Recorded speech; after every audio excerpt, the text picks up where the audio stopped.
Après la Thaïlande et Laos, on a cherché une nouvelle destination à faire en famille. Quoi de mieux que de laisser finalement le destin choisir pour nous? Plus qu'à ouvrir Google et taper dans la barre de recherche que voir en Asie du Sud-Est. Et là, c'est la surprise, c'est Kuala Lumpur qui est sorti de top position. Alors ce qui est génial, c'est qu'on n'a pas encore été là-bas.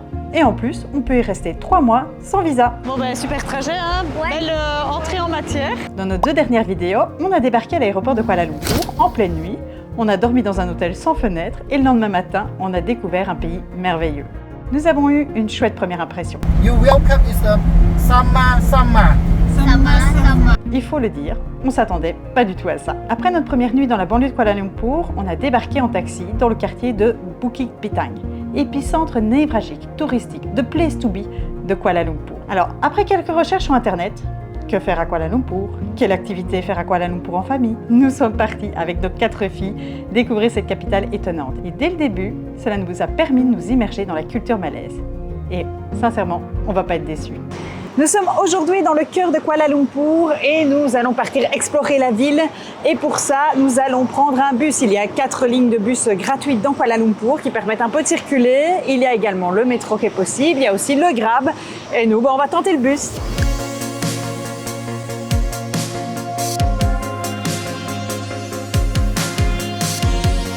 Avant de démarrer, on attend le petit déjeuner. Alors ici, souvent, Benoît, qu'est-ce qu'il fait? Il va prendre le petit déjeuner au 7-Eleven. Il faut savoir que Kuala Lumpur est quand même une ville assez chère. Il y a moyen de trouver des croissants à la française, il y a moyen de trouver des petits pains au chocolat ou des chocolatines, ça dépend comment on les appelle. Il y a moyen de vraiment bien déjeuner. Maintenant, c'est un peu alors un budget à la française aussi. Et donc nous, on a décidé de rester dans des petits prix. Et donc nous, on va manger du pain brioché au chocolat. C'est nettement moins bon, faut dire ce qu'il y a.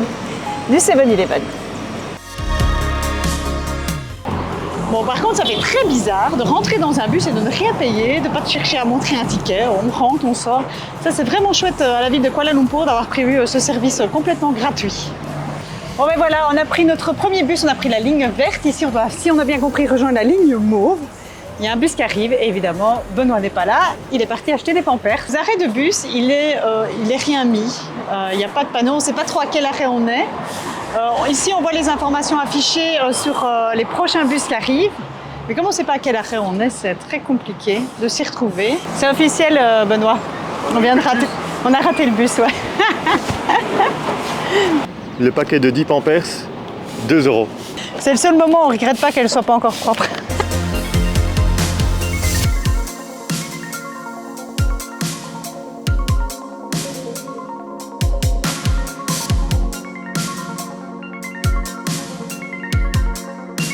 Je m'attendais ici à Kuala Lumpur à une circulation anarchique. C'est un peu l'image que j'avais de la ville, mais en fait, c'est pas du tout ça. C'est quand même vachement structuré. Il y a quand même beaucoup d'aires de ressemblance avec les capitales en Europe. La circulation est fluide, il n'y a pas des motos partout. On est très loin du Bangkok overcrowded. Ici, il n'y a pas trop de monde. D'ailleurs, on est à l'entrée du Chinatown local, donc du Chinatown de Kuala Lumpur. Et il y a quand même nettement moins de monde que quand on a fait Chinatown à Bangkok.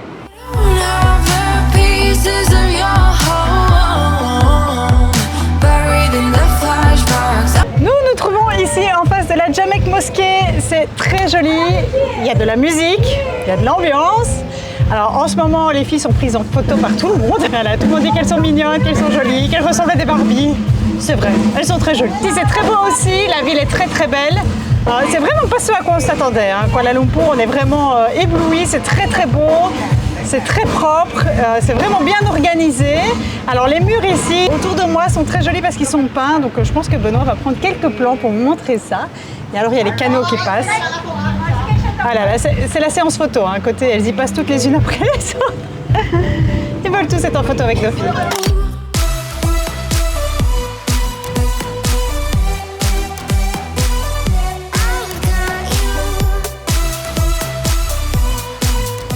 On a eu l'opportunité de visiter la plus ancienne mosquée de Kuala Lumpur. Elle a été construite par un architecte indien il y a très longtemps. Et donc elle a une architecture indienne.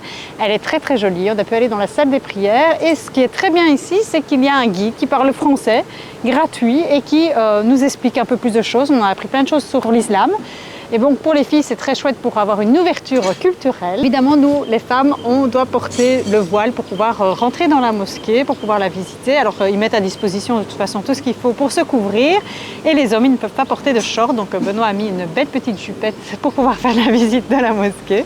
Très intéressant, c'est très joli. Il fait très calme ici. Il n'y a pas beaucoup de touristes. Il y en a quelques-uns, mais pas tant que ça. Visite culturelle à Kuala Lumpur, ça permet d'avoir une ouverture culturelle sur d'autres religions et à faire en famille.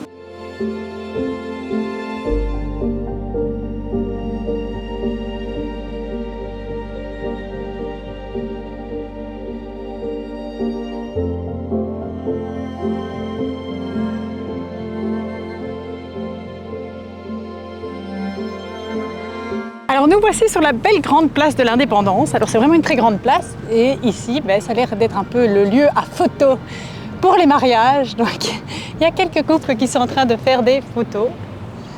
C'est très marrant à voir. Il y a des belles robes. Alors les filles elles sont aux anges parce que dès qu'elles voient des belles robes de mariée, ah une belle robe, une robe de bal. Non, c'est très beau. Il y a des glycines avec des belles fleurs, il y a une maison à colombage, donc un petit air de Strasbourg en Alsace. C'est vraiment atypique, Kuala Lumpur. C'est vraiment pas la ville d'Asie comme on se l'imagine. Ce n'est pas du tout comme Bangkok, ce n'est pas du tout comme Vientiane. C'est encore différent. C'est un côté très moderne. Il y a des airs de Tokyo.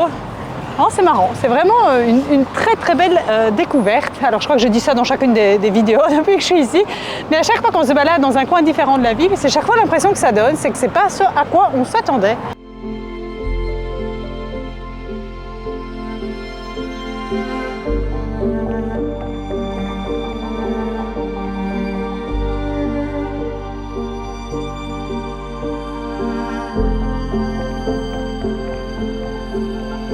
Alors, pour trouver à manger, nous allons traverser Chinatown.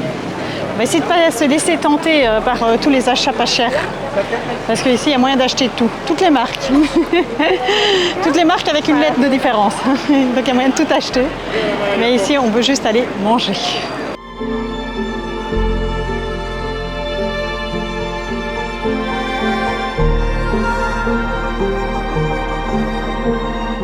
Il y a du monde, mais c'est quand même moins anarchique que Bangkok.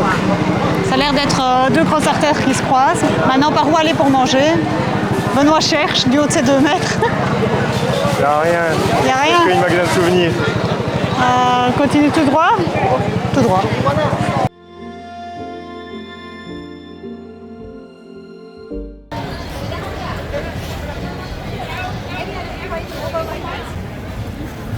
This one we can write in there. Straight with a long straight. But you don't want to use a straight. On a craqué. On a acheté pour les filles. Bon, il n'y avait pas ma taille, je suis un peu trop big par rapport aux Malaisiennes. Thank you. Thank you. Thank you. Thank you.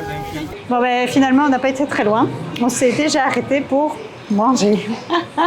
Donc, c'est vrai que là, il commence à se faire vraiment faim. Et donc voilà, on s'est arrêté. Maintenant, comme on est près de la place de l'Indépendance, les prix des restaurants sont assez élevés.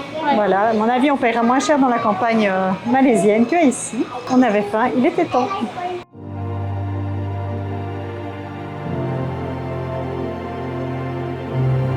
C'est un peu ce que Benoît a pris. Un bon café latte.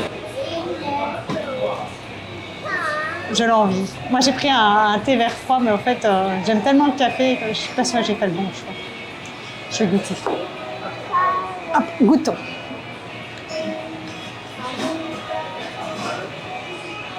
C'est quand même bon un café glacé. Et au fait on se rend compte que quand on est en Europe, on ne boit jamais de café glacé. C'est une erreur. Dès qu'il fait chaud, c'est une bonne idée.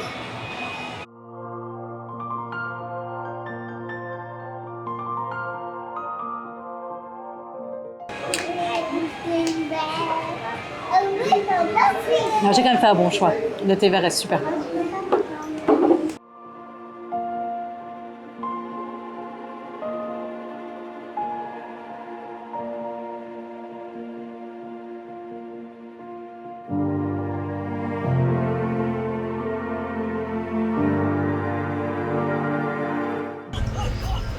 Super bon. C'est un toast à l'avocat avec de la cola, du vinaigre balsamique. des petites tomates, de la salade. C'est tout simple, c'est très bon. Alors, il n'y a pas à dire, mais on mange très très bien en Malaisie. Alors, il y a beaucoup de nourriture indienne et très épicée. Ici, on se trouve à un restaurant où ils font de la nourriture plutôt à la française. C'est très très bon. Benoît s'est pris un gratin de saumon brocoli, les filles des carbonara et moi mes fameuses tartines à l'avocat. C'est très très très bon. Je reviendrai bien ici juste pour manger.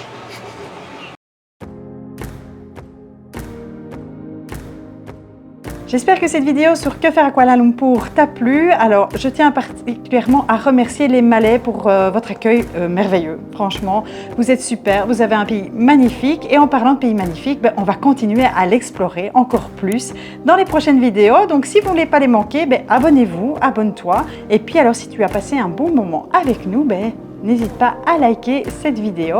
Vous pouvez la partager autour de vous, cela me fait très plaisir. Et puis, je vous dis à bientôt, à la semaine prochaine.